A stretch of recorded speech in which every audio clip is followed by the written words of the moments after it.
Hello and welcome back to Rocking Chair Society. Thank you for joining me again. What do we have in store today? A couple of things. One is a helpful hint, something that cost almost nothing. And the other is a follow-up on a gentleman I mentioned to you in a previous video. So let's get started with the helpful hint. If you take a bottle, a good spray bottle, and put it on mist and mix 50-50 rubbing alcohol and water, you can freshen up collars in your jackets, sweaters, house coats, anything that is in between going to the dry cleaners or putting in the laundry. Let's face it, sometimes, especially with repeated use, the bacteria can build up and cause a stink. So this neutralizes it. And imagine how cheap it is. A couple of other things it's really good for is a room deodorizer. More specifically, a bathroom room deodorizer. And not only does it eliminate odors, it does not leave a perfume that many of us find objectionable. And yet another is freshening up our pillows. The pillows with repeated use can sort of develop a bit of a off smell. This will take care of it. Just spray, let it air dry, okay? All Hillman. I mentioned previously that the Hillmans and the Grahams, my mother's family, have gone back for generations. The author that I recommended in a previous book is Pam Hillman, and you may remember her website address is www.pamhillman.com. I hope that you've checked out some of her books. Some good gifts idea, some good, clean, historical novels. I think you'll like them immensely. And she's got quite a variety of settings and people in her novels.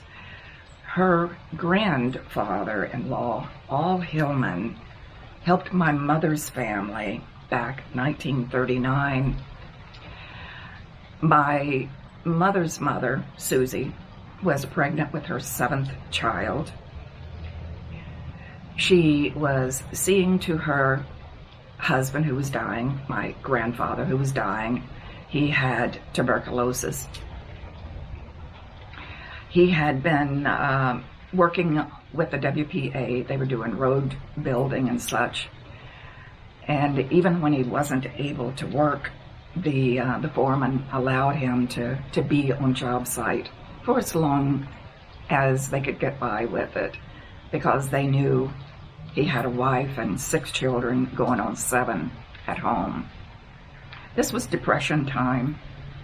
So in fall or winter 1939, which was a particularly hard winter, my grandmother and her family had to move into a shack, a different place. It was a shack, a very small house.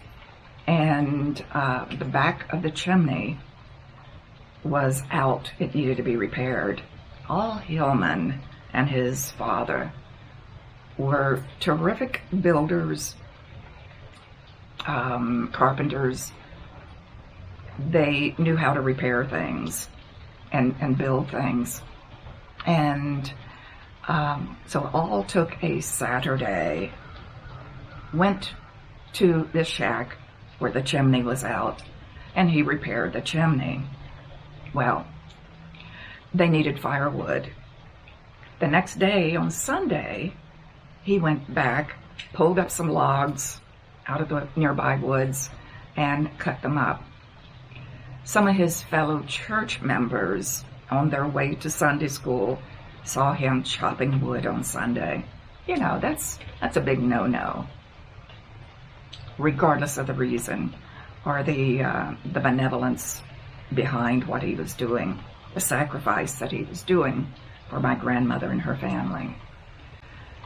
He did have repercussions from missing church. He was chopping wood. But my mother and her family never forgot Al Hillman. In the next spring, when my grandfather did die, naturally there were no funeral home viewing or preparation. Al Hillman was the first to step up, and he enlisted the aid of another neighbor, and they went and prepared my grandfather's body for his casket. Well, in this case, his coffin, a homemade coffin. And they washed him, they dressed him, they prepared him for the coffin. Several of the men went to a nearby country store and built the coffin for my grandfather. It was at the Vance store, Mr. and Mrs. Burke Vance.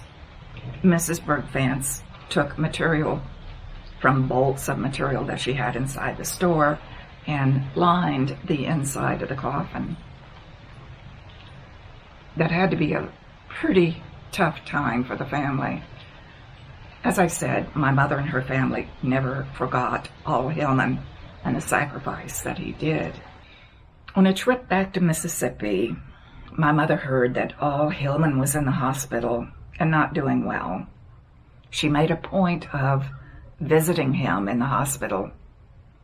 He seemed to be in the frame of mind where he had never done anything significant in his life, nothing to be appreciated for. She reminded him of the sacrifice he had made for her family and how appreciative and thankful the family has always been to him.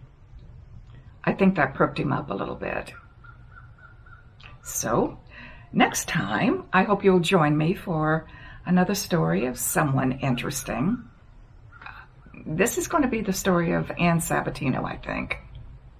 So, join me again, and in the meantime, keep on rocking in that chair.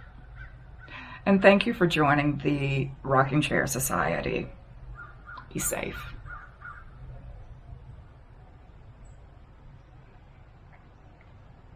The sun is out.